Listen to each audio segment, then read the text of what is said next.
సంధ్యను kidnap చేసిన రౌడీలు సంధ్యని ఇంకొంతమంది అమ్మాయిలను కూడా ఒక చీకటి రూమ్లో బంధిస్తారు. అమ్మాయిలను చూడడానికి ముఖానికి కర్చీఫ్ కట్టుకొని రాకేష్ ఆ చీకటి రూమ్లోకి వెళ్తాడు. ఆ సంధ్యను చూసి ఒక్కసారిగా షాక్ అవుతాడు. ఇక రూమ్ బయటకి రాకేష్ కంగారుగా వస్తాడు. తనతో పాటు ఉన్న మరో వ్యక్తి మీ తాలూకా అయితే చెప్పు వదిలేద్దాం అని రాకేష్తో అంటాడు. నాకు తెలిసిన అమ్మాయి కానీ వదలాల్సిన పని లేదు అని రాకేష్ అంటాడు. ఇక కట్ చేస్తే పోలీస్ స్టేషన్లో గౌరీ ఒక బెంచ్పై కూర్చొని ఏడుస్తూ ఉంటుంది. శంకర్ అక్కడికి వస్తాడు.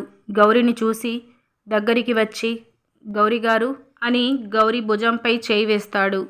గౌరీ శంకర్ని చూసి ఒక్కసారిగా లేచి శంకర్ని హక్ చేసుకొని గౌరీ చాలా ఏడుస్తూ ఉంటుంది. శంకర్ కూడా చాలా బాధపడుతూ ఉంటాడు. ఇలా మనకి చూపిస్తారు. ఇదండి ఇవాల్టి అప్డేట్స్. ఇలాంటి డైలీ అప్డేట్స్ కోసం మన ఛానల్ని సబ్స్క్రైబ్ చేసుకోండి.